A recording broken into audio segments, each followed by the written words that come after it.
Hai guys, gimana kabar kalian? Semoga dalam keadaan baik, selalu diberikan kesehatan, lancar rezeki, dan dimudahkan segala urusan. Alur film kisah nyata kali ini mengisahkan tentang 12 tentara elit Amerika yang menjalankan misi berbahaya di Afghanistan.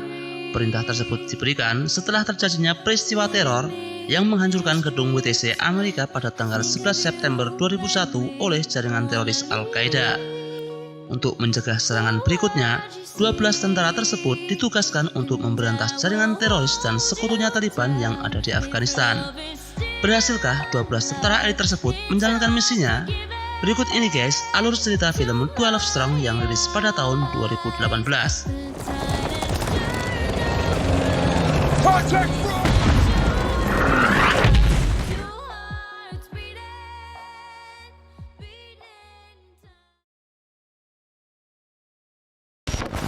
Di awal film, diperlihatkan beberapa berita serangan teroris yang terjadi di Amerika dari tahun ke tahun. Bin Laden sebagai pemimpin Al-Qaeda yang saat itu bermarkas di Afghanistan, dituduh bertanggung jawab atas semua serangkaian serangan tersebut. Ahmad Shah Massoud, pemimpin Aliansi Utara Afghanistan, yang menentang terorisme juga dibunuh oleh mereka, sehingga menjadikan Afghanistan saat ini dikuasai penuh oleh Taliban dan sekutunya yaitu Al-Qaeda. Kemudian pada tanggal 11 September 2001, tepatnya di Catbell, Kentucky, diperlihatkan seorang kapten marinir yang sedang cuti. Ia adalah Kapten Mitch Nelson. Secara tiba-tiba dikejutkan dengan berita serangan teroris yang dilakukan oleh jaringan Al-Qaeda. Serangan tersebut menghancurkan menara kembar WTC yang ada di kota New York, Amerika. Melihat itu, Kapten Nelson geram dan bergegas ke kantornya. Ia menemui atasannya dan meminta untuk ditugaskan kembali melawan Taliban dan Al-Qaeda di Afghanistan. Namun, atasannya menolak karena Kapten Nelson telah mengambil cuti dan telah dipindahkan ke bagian staf karena permintaannya sendiri. Tambah lagi, mayornya yang bernama Spencer telah mengajukan pensiun. Akibatnya, timnya pun akan segera dibubarkan.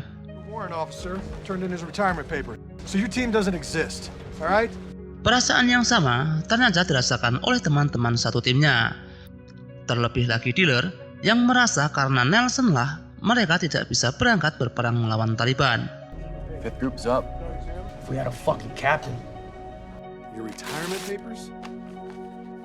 Namun berkat kepiawaian Mayor Spencer melobi atasannya, mereka akhirnya tidak dibubarkan guys, melainkan malahan disetujui untuk berangkat ke Afghanistan.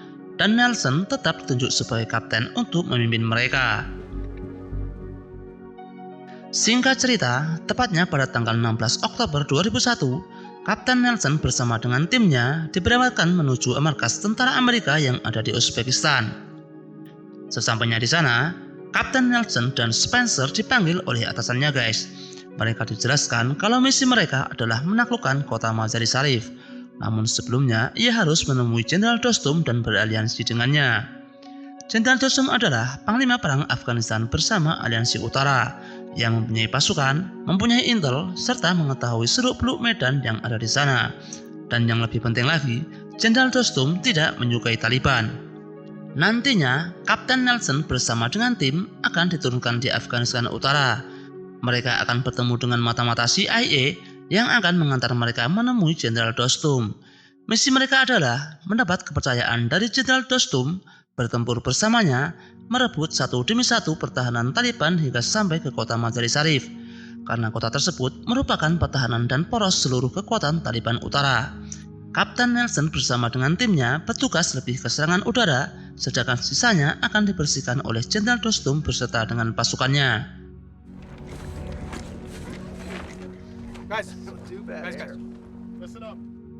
Kemudian, Kapten Nelson dan Spencer menemui dan memberitahu timnya kalau mereka telah terpilih dan mengalahkan tim lainnya. Kapten Nelson menjelaskan misinya dan menyuruh mereka bersiap, karena malam ini mereka akan diberangkatkan. Dan seperti yang dikatakan Kapten Nelson sebelumnya, mereka diberangkatkan malam itu juga menuju Afghanistan Utara.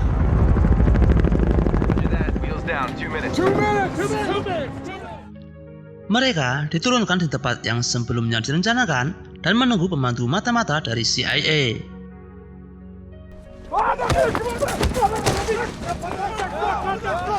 Put your fucking weapons down!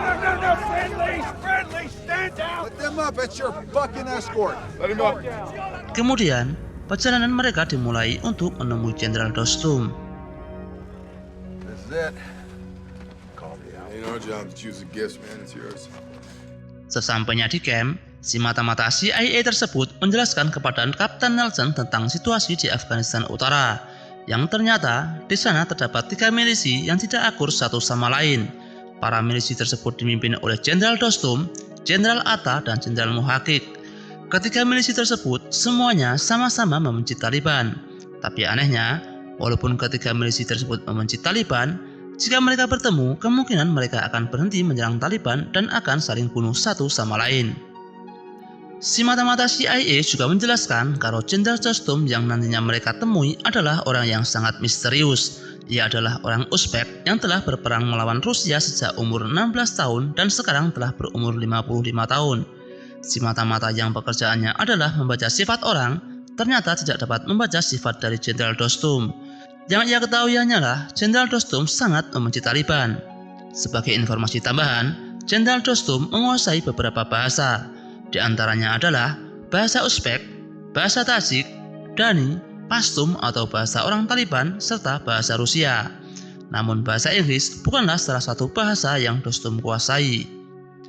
Kemudian, mata-mata CIA tersebut berpamitan pergi untuk menyerahkan uang kepada jenderal misi lainnya yang ada di utara. Best of luck, Captain. Di hari kedua, akhirnya Jenderal Dostum datang, guys. Salam alaikum. Waalaikumsalam. Mereka pun langsung masuk ke dalam untuk berdiskusi satu sama lain. Kapten Nelson memberikan beberapa hadiah kepada Jenderal Dostum. Jenderal Dostum pun berterima kasih kepadanya. Namun yang membuat kaget, ia mengucapkan menggunakan bahasa Inggris, yang ternyata Jenderal Dostum juga menguasai bahasa tersebut. I told you didn't speak English. I didn't speak to the man who told you I don't.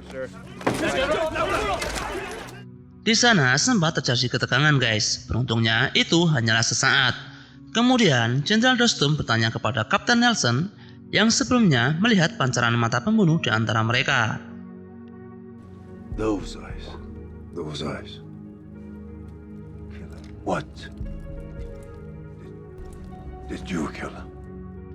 Kapten Nelson menjawab, "Antar aku ke Taliban, maka akan aku tunjukkan." Dan mereka pun sepakat, guys. That was easy. Ternyata perjalanan ke tempat markas Taliban tidak terlalu jauh, guys. Menurut Jenderal Dostum, mereka hanya memakan waktu 5 jam untuk sampai ke sana. Dan karena medannya yang cukup berat, maka perjalanan tersebut harus menggunakan kuda untuk alat transportasinya. Tetapi karena Jenderal Dostum hanya menyediakan 6 kuda, sedangkan tim Nelson sebanyak 12 orang, mau tidak mau Kapten Nelson harus membagi timnya menjadi 2. Di sini, Kapten Nelson memilih Taylor, Cover, Michael, Bennett, dan juga Jackson untuk ikut dengannya bersama dengan Jenderal Dostum. Sedangkan 6 lainnya akan menyusul nantinya di bawah kendali Spencer. Setelah persiapan dirasa cukup, mereka pun berangkat menuju tempat Taliban. Good luck, boys. You guys look like a bunch of naturals. Kemudian diperlihatkan sebuah tempat, tepatnya di tepi kota Pesam, di mana kota tersebut telah dikuasai oleh Taliban selama 3 tahun. Di sana diperlihatkan salah satu petinggi Taliban yang bernama Mullah Razan sedang menginterogasi 3 anak perempuan. Diperlihatkan pula seorang wanita yang sepertinya hendak dieksekusi. Dan setelah Razan melakukan interogasi kepada ketiga anak tersebut,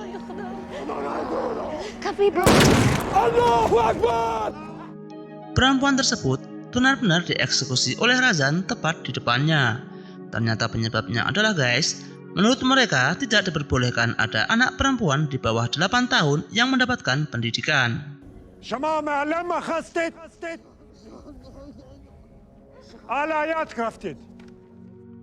Akhirnya, Kapten Nelson bersama dengan rombongan sampai di sebuah tempat persembunyian Jenderal Dostum dan pasukannya. Tempat tersebut adalah sebuah gua yang bernama Gua Chobaki, yaitu sebuah tempat tanpa sinyal satelit dan juga sinyal GPS. Di sana, Jenderal Dostum mengatakan kalau mereka akan menyerang Taliban besok pagi. We will kill the Taliban in the morning. Singkat cerita, keesokan harinya, Kapten Nelson bersama dengan tim serta Jenderal Dostum bersama dengan pasukannya telah sampai di tepi kota Besam. Sebelum melakukan penyerangan, terjadi sedikit perdebatan antara Kapten Nelson dan Jenderal Dostum. Karena menurut Kapten Nelson, terlalu jauh untuk menentukan titik koordinat dan mereka harus mendekat. Namun menurut Jenderal Dostum, terlalu berbahaya jika mendekat. Ia tidak mau mengorbankan pasukannya jika serangan tersebut gagal. Perdebatan terus terjadi yang akhirnya Jenderal Dostum menghubungi petinggi Taliban yang akan mereka serang. Razan, General Dostomas. Ia berkata, kalau di sini ada Amerika yang akan membunuhmu. Mereka ingin tahu kalau kalian adalah Taliban. Jadi katakanlah kalau dirimu adalah Taliban supaya kami bisa membunuhmu. See? Drop bombs. Kapten Nelson pun mengalah dan menyetujui untuk menentukan titik koordinat dan memanggil pesawat pengebom untuk menjatuhkan bom tersebut.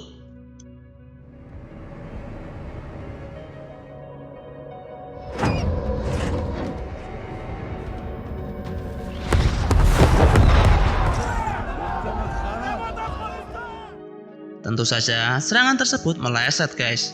Serangan tersebut tidak ada satupun yang mengenai Taliban. Justru serangan tersebut malahan membuat Taliban siaga tempur.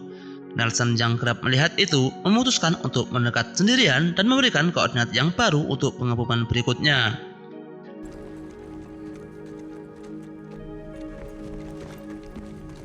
Namun sebelum membacakan koordinat yang baru, tiba-tiba Taliban telah sampai dan menembakinya, sehingga terjadi pertempuran yang cukup sengit.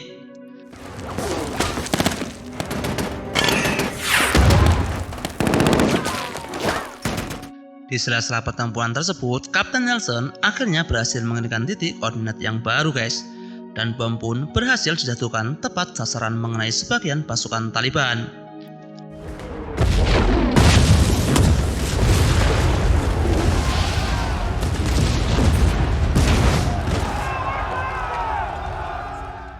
Namun, di saat mendapatkan momentum yang tepat, justru Jenderal Dostum mengatakan kalau penyerangan akan dilakukan besok pagi. Tentu saja, Kapten Nelson kesal kepada Dostum. Tapi mau bagaimana lagi, karena misi mereka adalah mendapatkan kepercayaan kepada Jenderal Dostum, mau tidak mau ia harus menurutinya. Tomorrow, great. So that was what? Nice little dress rehearsal. Rehearsal, yeah. Great. Sementara itu di pangkalan, Komandan Pusat sepertinya tidak begitu percaya kepada Kapten Nelson dan timnya untuk menaklukkan kota Mazar-i Sharif, sehingga mereka mempersiapkan tim lainnya untuk menaklukkan kota tersebut dari jalur lain. Sesuai janji Jenderal Dostum, esok harinya mereka benar-benar berkumpul di dekat kota Beskam untuk melakukan penyerangan.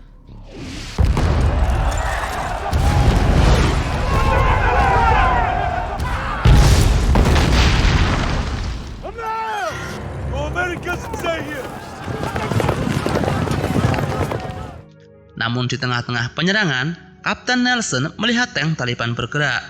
Ia menaruh kecurigaan kalau Jenderal Dostum tidak mengetahui jalur suplai mereka. Kapten Nelson kembali meminta bantuan udara untuk mengatasi tank tersebut. Namun permintaan tersebut ditolak oleh pilot pesawat karena bahan bakar mereka menipis dan harus mengisi ulang. Mau tidak mau, Kapten Nelson dan rekan-rekannya harus bersegera maju mengamankan jalur mundur untuk Jenderal Dostum. Jika tidak, Jenderal Dostum dan pasukannya akan menjadi sasaran empuk bagi tank tersebut. Karena mereka kalah dalam persenjataan, ditambah lagi tanpa bantuan udara, Kapten Nelson meminta kepada Jenderal Dostum untuk mundur. Dostum! We've lost air support! Fall back! Hospital in! Go! Kegagalan dalam penyerangan tersebut sepertinya menjadi pelajaran yang sangat berarti bagi mereka, bahwa untuk memenangkan peperangan ini benar-benar dibutuhkan kerjasama satu sama lain. Kapten Nelson pun marah karena Jenderal Dostum tidak membagi informasi strateginya secara detail, baik itu keberadaan musuh, jalur suplai dan lain-lain. Malam harinya, Jenderal Dostum sepertinya mulai mempercayai Kapten Nelson guys. Ia memperlihatkan letak kota Mazar-i Sharif dalam peta. Satu-satunya jalur menuju ke sana adalah mereka harus melewati celah Tiangi. Sedangkan untuk masuk ke jalur tersebut, mereka harus menaklukkan kota Pesam terlebih dahulu.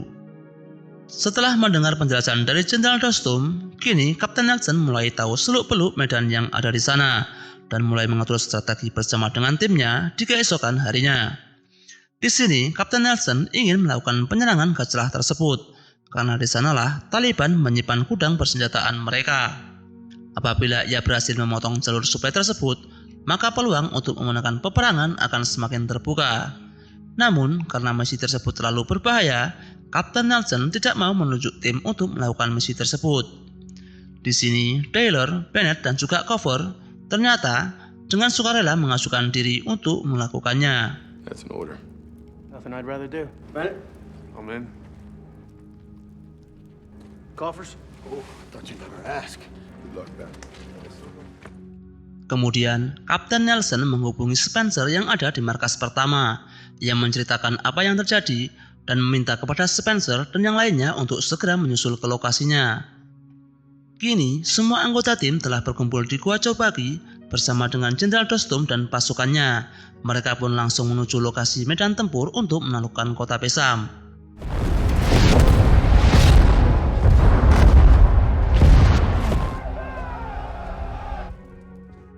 Setelah bom dijatuhkan dan berhasil mengenai musuh beserta dengan kendaraan tank yang ada di sana, penyisiran pun dimulai.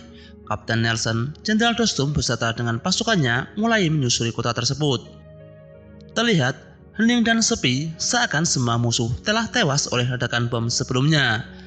Padahal sebenarnya, pasukan Taliban telah bersiap dan menunggu momen yang tepat di balik tembok, lengkap dengan senjata mesin. Dan setelah mendapatkan momentum, pasukan Taliban pun melakukan penyerangan.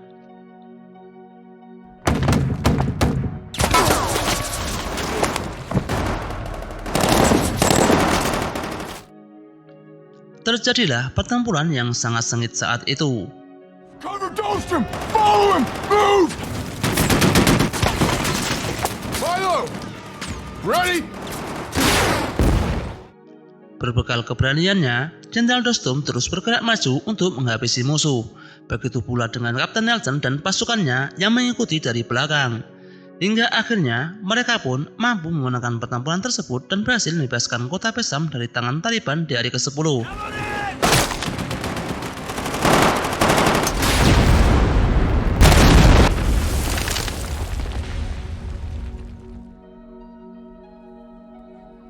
If I continue to follow you, I'm probably not gonna live very long. Yeah, bro. Sometimes you have to laze your man back into the right. Sementara itu dealer dan lainnya yang ditugaskan untuk memotong jalur suplai di celah Tiangi juga berhasil menghancurkan beberapa pos persembunyian senjata Taliban di hari ke-16.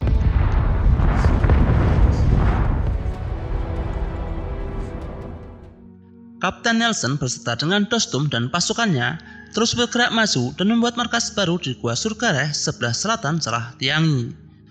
Di sana, Kapten Nelson mendengar kabar dari Spencer kalau markas pusat juga mengirim tim lain untuk menaklukkan kota Mazar-i Sharif bersama dengan Jenderal Atta, saingan Jenderal Dostum dari sisi lain. Markas pusat tidak percaya kalau Kapten Nelson akan berhasil merebut kota tersebut. Tentu saja, hal itu akan mengacaukan rencana yang telah disusun oleh Kapten Nelson bersama dengan Jenderal Dostum. Karena kita tahu, Jenderal Dostum dan Jenderal Atta bagaikan Tom and Jerry yang selalu bermusuhan. Dan benar apa yang dikhawatirkan sebelumnya guys. Setelah Kapten Nelson memberitahu tentang hal itu, Jenderal Dostum marah dan tidak ingin melanjutkan misi tersebut. Walaupun Kapten Nelson membujuknya dengan keras, keputusan Jenderal Dostum tetap sama.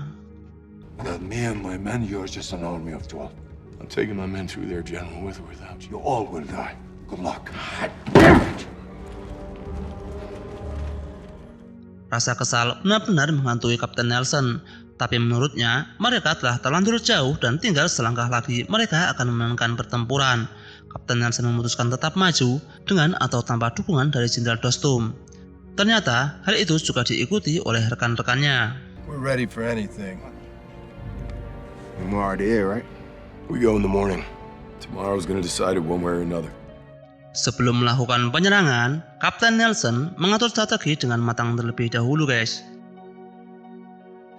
Pergerakan dimulai dari Kapten Nelson dan John yang mulai bergerak maju memasuki celah Tiangi dari selatan. Mereka dijaga dan dipantau oleh sniper Val dan juga Vom dari kejauhan. Di saat mereka hendak mendekati tebing, Kapten Nelson melihat sniper musuh telah mengintai.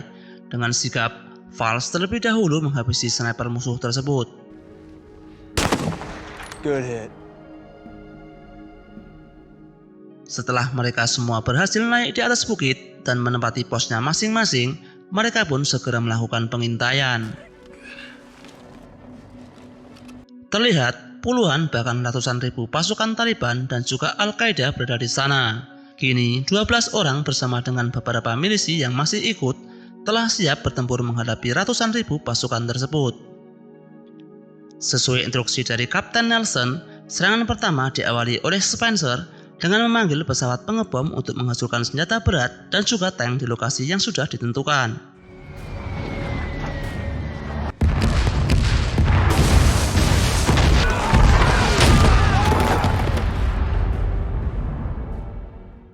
Namun sebelum Spencer meminta serangan yang kedua, secara tiba-tiba ia didatangi banyak sekali pasukan musuh dengan membawa bendera putih. Multiple enemy combatants attempting to surrender at our position. This is 595 Charlie. Request immediate. Di sisi lain, dealer dan yang lainnya yang saat itu hendak meminta serangan udara, keberadaan mereka diketahui oleh musuh. Pasukan yang mendatangi Spencer ternyata adalah jebakan, karena salah satu pasukan tersebut membawa bom bunuh diri dan meledak di samping Spencer.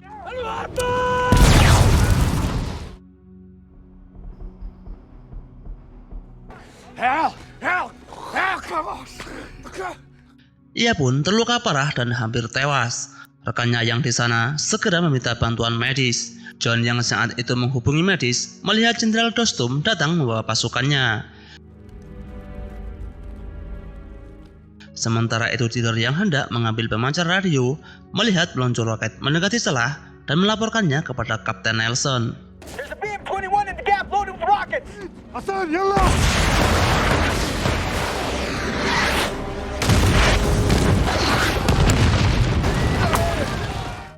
Seketika itu pula, Kapten Nelson dan John keberadaannya diketahui oleh musuh dan dihujani dengan tembakan. Begitu juga dengan posisi Milo dan yang lainnya, mereka juga mulai didatangi musuh dan dihujani dengan tembakan pula.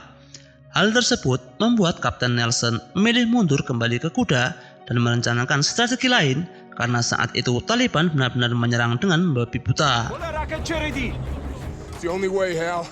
You hang in there, my friend. Don't stop. Target 20 meters west. Copy that. Danger close. 20 seconds. Get the fuck out of here. Let's go. Run.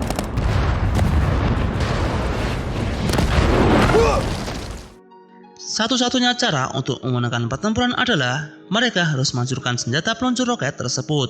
Di sini, Kapten Nelson memberitahu kepada anak buahnya kalau senjata tersebut mampu meluncurkan roket sebanyak 40 buah dalam satu kali serangan dan mengisi ulang dalam waktu 2 menit. 2 menit itulah waktu yang dibutuhkan untuk menyerang. Jika tidak, mereka akan kalah.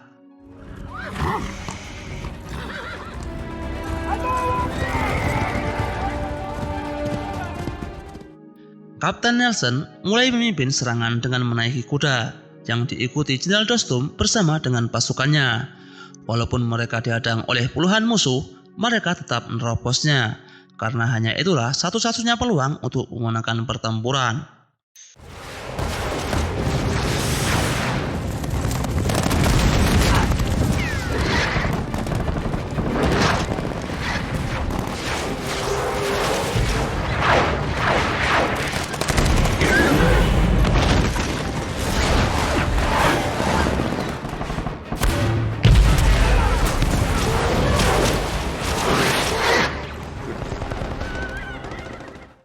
Hingga akhirnya, saat alat tersebut mengisi ulang roket, Kapten Nelson bersama dengan Jenderal Dostum dan pasukannya bergerak maju untuk segera menghancurkan alat tersebut. Project front.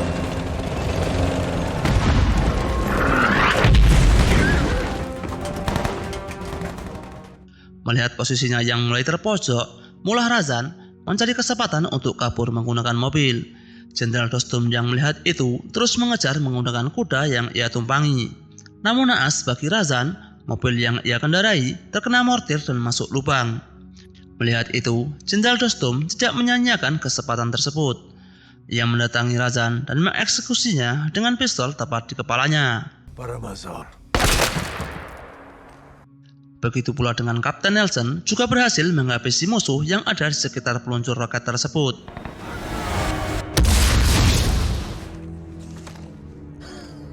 Dengan kematian Mullah Razan, maka pertempuran di Selah Tiangi dimenangkan oleh mereka.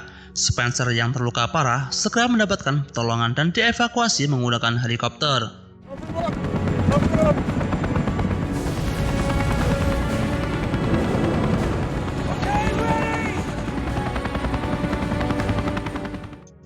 Namun, masih ada satu masalah yang belum terselesaikan. Kapten Nelson khawatir jika Jenderal Dostum mendatangi Jenderal Atta yang saat itu berhasil masuk terlebih dahulu ke kota Mazar-i Sharif. Ia khawatir kalau terjadi pertempuran yang tidak diinginkan. Kapten Nelson pun memerintahkan kembali pasukannya untuk segera menuju ke sana.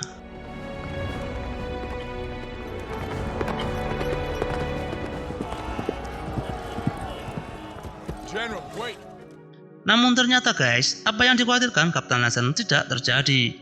Mereka bersalaman dan menyerahkan kekuasaan kota Mazar-i Sharif kepada Jenderal Atta. I will let Atta have the city today. Well, you made the right choice.